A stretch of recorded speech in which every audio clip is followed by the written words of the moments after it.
पीले दांत वाली बहू। रंजना कभी ब्रश नहीं करती थी।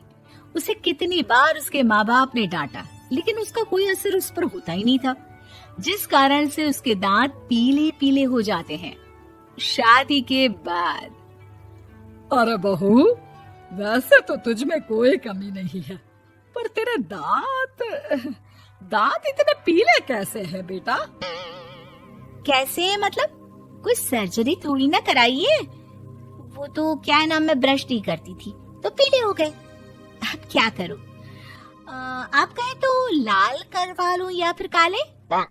यार ये क्या है, क्यों माँ से लड़ रही हो? लड़ रही हूँ? अरे मैं लड़ रही हूँ या ये बोल रही है कि दांत पीले हैं, पीले। अरे तपस्या थोड़ी ना की है इन्हें पीले करने के लिए। बकायदा ब्रश नहीं किया है 20 साल तक, तब जाकर। छी, कैसी बात कर रही हो?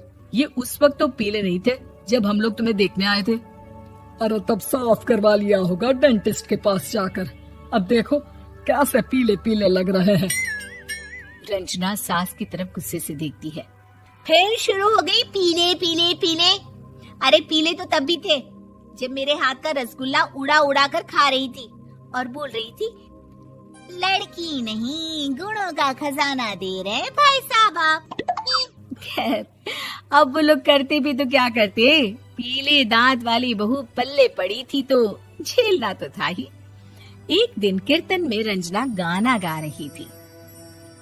अरे कमला बहन, माँ का द्वार है, यहाँ तो सब शुद्ध होकर आते हैं, फिर अपनी बहू को ब्रश भी नहीं करवाती तुम।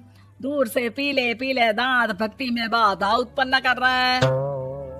अरे कोई 2 साल के बच्चे थोड़ी ना लेकर आई हूँ मैं बहू बनाकर। अच्छी खासी लड़की है, अरे कैसे करवाऊं ब्रश? ये तो उसे खुद करना चाहिए ना। अब माँ बाप तो इसके जैसे तैसे निपटा दिए, ये नहीं सोचा कि सास कैसे संभालेगी। सास बहू को लेकर घर आ जाती है, लेकिन सोच लेती है कि अब इसे लेकर कहीं नहीं जाएगी। अगले रोज बहू कहती है, अरे क्या हो गया, मंदिर नहीं जाना क्या? कीर्तन का वक्त हो रहा है। मेरी मधुर वाणी से कान्हा जी जागते हैं और सोते हैं। आप तो जानती है ना उनकी भक्ति में कितना मन लगता है मेरा। वो क्या है ना, तबीयत ठीक नहीं लग रही है मेरी, आराम करूंगी मैं। तबीयत ठीक नहीं लग रही? अभी तो मिथुन के गाने पर नाच रही थी आप, और अब बोल रही है कि तबीयत ठीक नहीं लग रही। अरे भक्ति में मन लगा लो सासू माँ, ऊपर जाना है, क्या मुंह दिखाओगी आप? हाँ? सास को बहू की बात पर गुस्सा आ जाता है। मैं क्या मुंह दिखाऊंगी, इसकी चिंता तो ना कर, समझी? अपने मुंह की चिंता कर, जो ये पीले पीले दांत लेकर हर जगह पहुंच जाती है। पता है लोग कितना मजाक बनाते हैं। ना जी ना, मैं नहीं जाना कहीं तेरे साथ। तो ये बात है। कोई ना, मत जाओ, मैं अपने कमरे में ही बैठकर भक्ति कर लूंगी। ऊपर वाला दांत थोड़ी ना देखता है, मन देखता है, भावना देखता है। और अरे बस बस, तू सब कुछ दिखा, बस ये सफेद चमकदार दांत ना दिखाना किसी को, है? जा यहाँ से। बहू को सास की बात का कोई फर्क नहीं पड़ता, वो तो जैसी थी वैसी ही रह जाती है। सुबह नहाकर किचन में खाना बनाना, फिर खाना खाना, कीर्तन भजन करना और सो जाना। एक दिन, माँ जी मैं सहेली के घर जा रही हूँ, शाम को लेट आऊंगी। हाँ हाँ तो जाना, मैंने कौन सा तेरी आरती करनी है घर पर बैठकर। रंजना सहेली के घर जाती है, जहाँ वो पार्टी में जाने की तैयारी कर रही होती है। अरे शिखा, कहाँ जाने की तैयारी कर रही है? मैं गलत वक्त पर आ गई क्या? अरे नहीं यार, उल्टा सही वक्त पर आई है। मैंने ये साड़ी और ज्वेलरी निकाली है यार, शाम को इनके ऑफिस की एक पार्टी में जाना है। बताना कैसा लग रहा है ये सब? नहीं यार, इस ड्रेस के साथ तो वो वाली ज्वेलरी अच्छी लगेगी। हाँ हाँ सही बोल रही है, मैंने ध्यान ही नहीं दिया। वैसे तो हमेशा से मस्त फैशन सेंस रखती है। तो बड़ा जाती होगी ना पति के साथ पार्टी में। रंजना कुछ नहीं बोलती, बस सोचती है कि यार काश ये बात सही हो जाती, पर मैं क्यों नहीं जाती पार्टी में? क्या इन लोगों की कोई पार्टी होती नहीं होगी?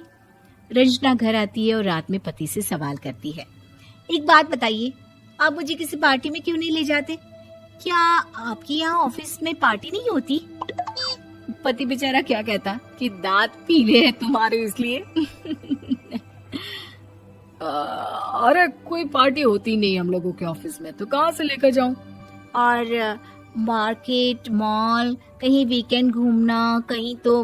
अरे यार सारे हफ्ते में एक छुट्टी मिलती है, तो सोचता हूँ कि आराम ही कर लूं। क्यों?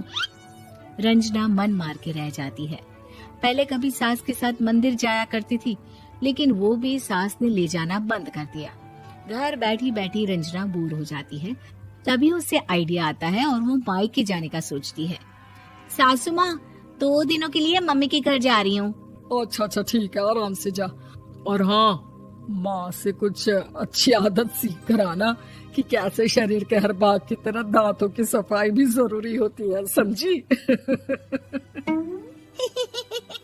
शुरू हो गई ना आप। वो लोग आपकी तरह नहीं है कि छोटी छोटी बात का बतंगड़ बना दे। उन लोगों के लिए मैं मायने रखती हूँ, ना कि मेरे पीले पीले दांत। रंजना माँ को बिना बताए उन लोगों को सरप्राइज देती है, लेकिन जैसे ही वो दरवाजे पर पहुंचती है, अंदर देखती है कि घर वाले कहीं जा रहे होते हैं। अब माँ, काश रंजना दीदी के दांतों वाली प्रॉब्लम नहीं होती, तो वो भी हम लोगों के साथ चलती ना बुआ जी की बेटी की शादी में। हाँ बेटा, लेकिन अब उसे कौन समझाए कि उसको उसके पीले दांत नहीं दिखते, लेकिन उसके आसपास के लोगों को कितना एम्बैरेसिंग फील कराते हैं। मुझे तो कितनी बार उसके स्कूल की टीचर ने शिकायत की कि उसके साथ कोई लड़की बैठना भी नहीं चाहती, और ना ही कॉलेज में कोई उससे बात करना चाहता था।